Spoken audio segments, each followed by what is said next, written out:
الحمد لله الحمد لله الذي لم يتخذ ولدا ولم يكن له شريك في الملك ولم يكن له ولي من الظلم وكبره تكبيرا والصلاة والسلام على خاتم رسوله وخيرة خلقه محمد بن عبد الله صلى الله عليه وسلم وعلى آله وصحبه أجمعين. Assalamu alaikum wa rahmatullah. Guys, it's amazing to see. There's gaps in our masjid today. Maybe we're not. Can you hear me? No problem? You know, today there is a lot of things going on in the world. And when we look at how much our youth is in the masjid, the numbers are going down. And what is the reason behind this? You know, this is one thing to always be thinking about. They say that the future of the Muslims is good when the masjids are full. There's kids playing in the back.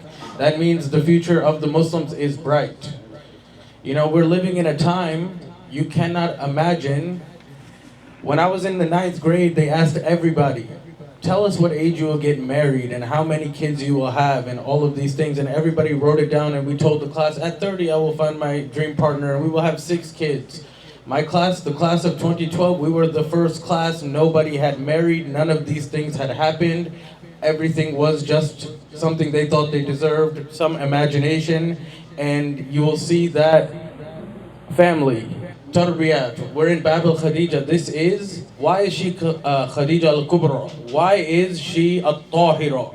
You know, she is the wife of the Prophet who he was nurtured by, who he was believed in by, who was widowed, who was experienced in business, who had a lot of things that nobody else in this community would ever have the ability to instill in the Prophet sallallahu alaihi wasallam. There were times he doubted. You know, this young sheikh, he recited Surah Al-A'la. A lot of people, the greatest moment in my life, I cried for a long time, is when I memorized Surah Al-A'la. I didn't know why, I still don't know why. But you know, there's 7 surahs like this in the Quran that start with this sifat of seen. And like, for example, Surah Al-Isra, Subhanalladhi. You know, Surah Saf, Sabbaha Lillah. But only one of them is a command, and it's Surah Al-A'la. 90% of Jummah, Nabi Sallallahu Alaihi Wasallam recited Surah Al-A'la. Every Eid, he recited Surah Al-A'la. In the rain prayer, he would recite Surah Al-A'la. Somebody entered upon Ali radiallahu anhu, and they said, we stood behind him praying 20 rakahs, and he recited nothing but Surah Al-A'la. This is the only one of those that is not a testament to how great Allah is. This is a command. Exalt the name of your Lord, the greatest.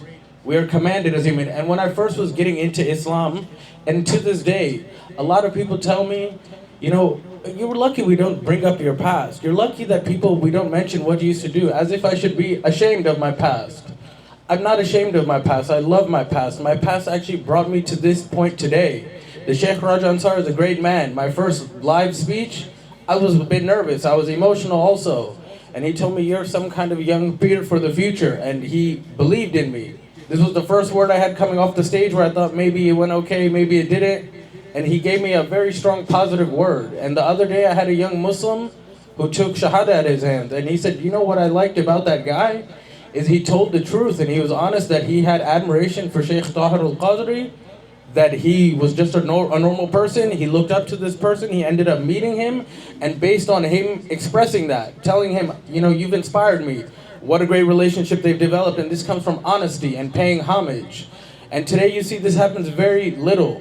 You know, in our society, so many things are, we live in a time where there's a young boy, he's 6 years old, his name is Muhammad. He told me he's embarrassed to be named Muhammad. The kids in his school pick on him that he has, you know, all kinds of things related to that name. And we are living in a time of extreme disrespect, where they want to bring back racism, where they want to bring back racial slurs, where they want to cause division. So as the Pakistani community, the elders who are here, my first thing to advise, I would like to say is, we have to stop getting so triggered by certain words or triggered by certain actions. Number 2, when the Prophet sallallahu alaihi wasallam, all his kids passed away in his lifetime, and he would weep, and people would say, do you think he wished he had those kids, or it was better he didn't have them?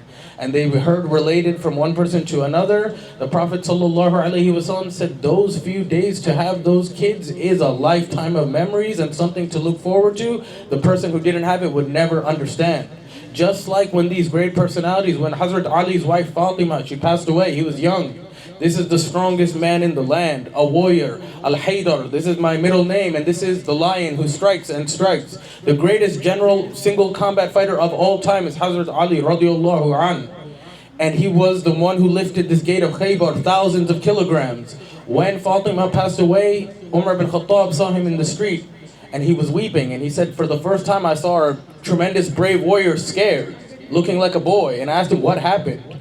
And he said, Fatima passed away. And he said, why haven't you buried her? The Prophet told us to bury him right away. And he said, Billahi alaykum, I beg you, her body is too heavy for me.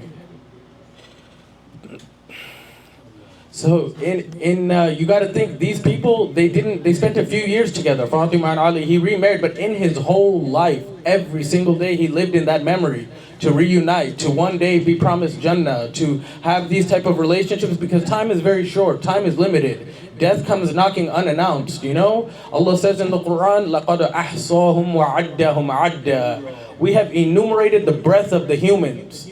We have the angels counting down their breath before they have even entered their bodies.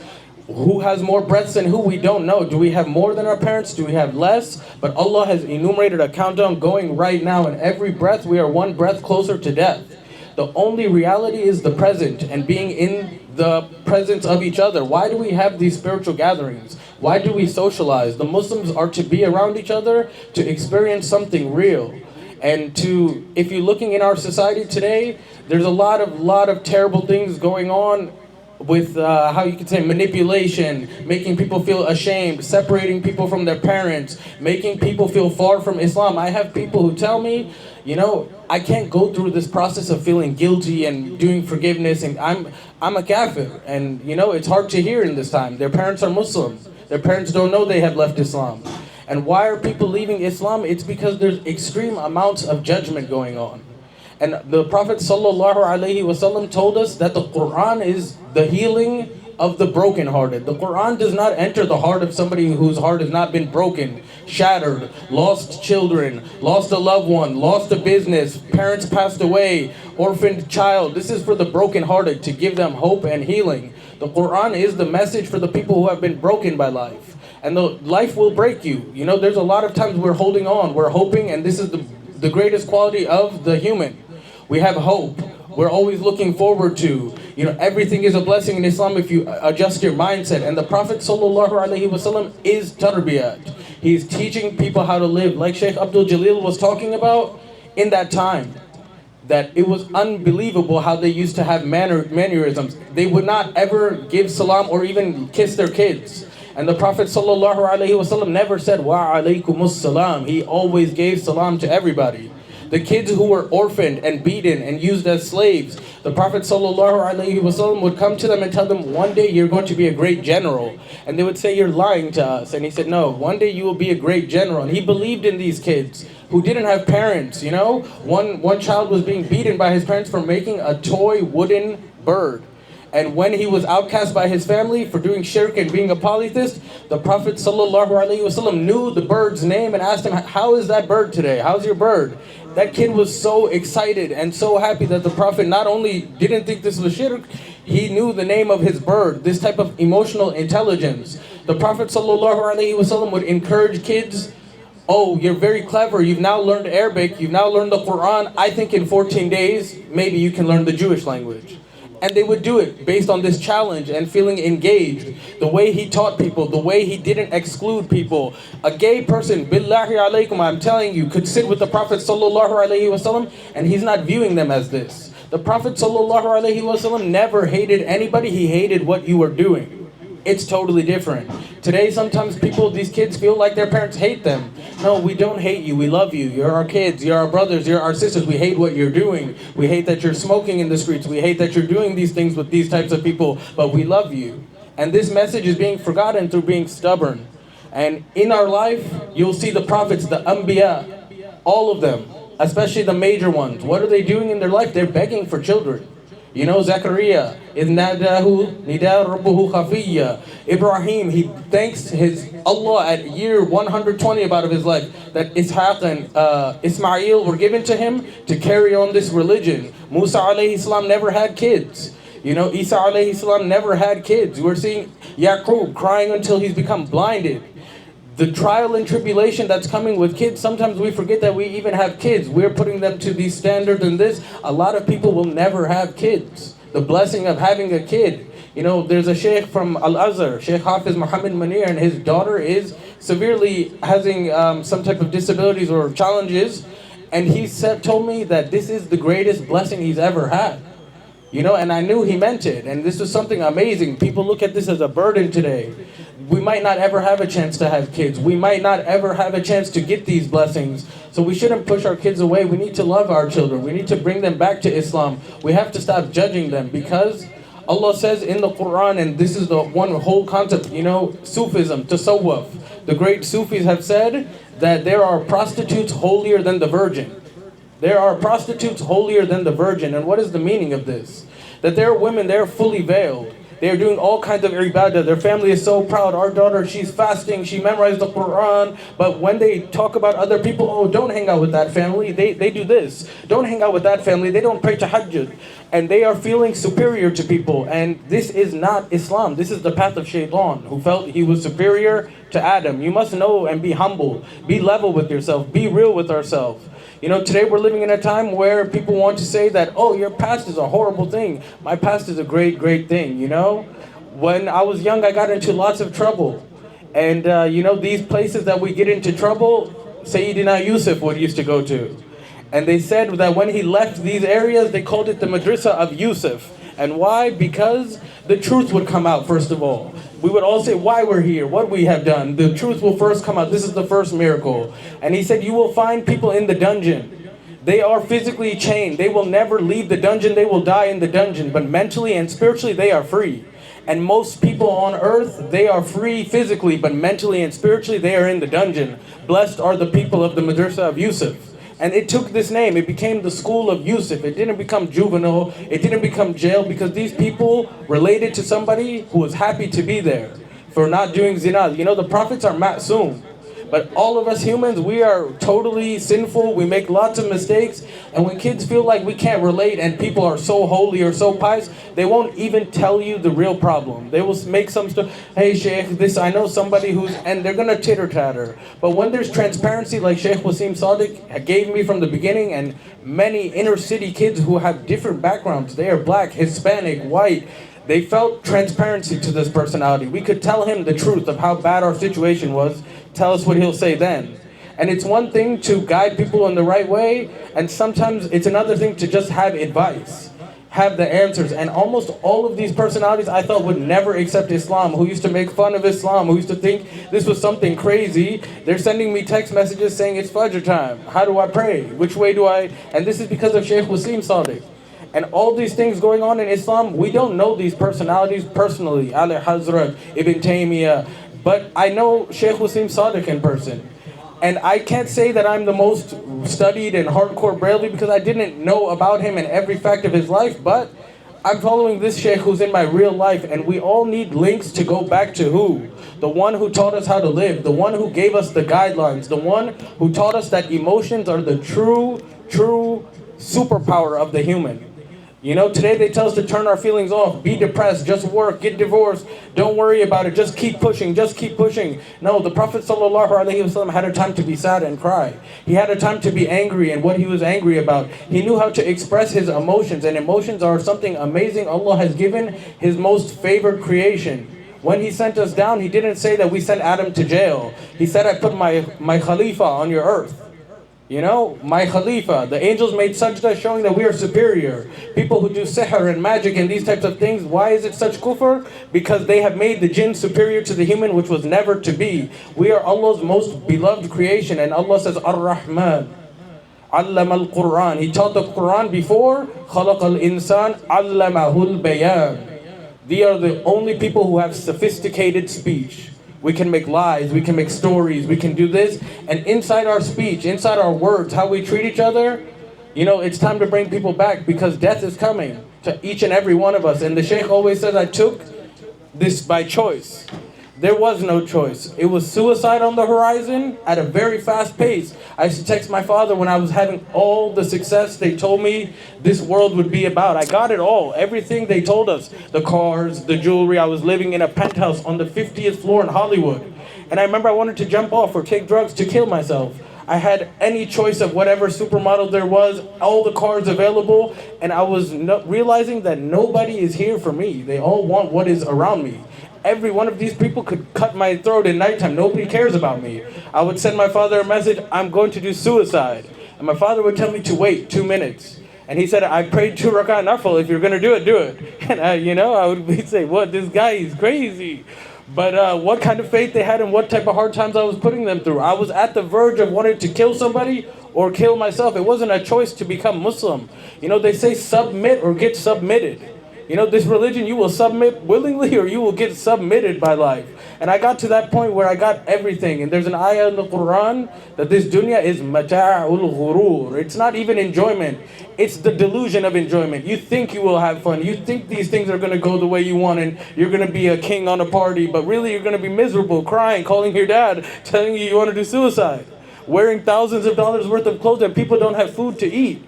Thinking about what you're doing, what kind of life are we living? So the Prophet ﷺ is someone who ended world hunger, and it will never be ended again. He ended world hunger. If we look any which way to do that today, there's these big meetings of countries and how can we do it? If you don't, بَلَّغَ الرِّسَالَةَ وَأَدَّى الْأَمَانَةَ. He delivered the message and he carried his trust. وَجَاهَدَ فِي اللَّهِ حَقَّ جِهَادَ الْيَقِينِ. And he carried out the true jihad with certainty until he met his demise. Sallallahu alayhi wa ala alihi wa sahbihi.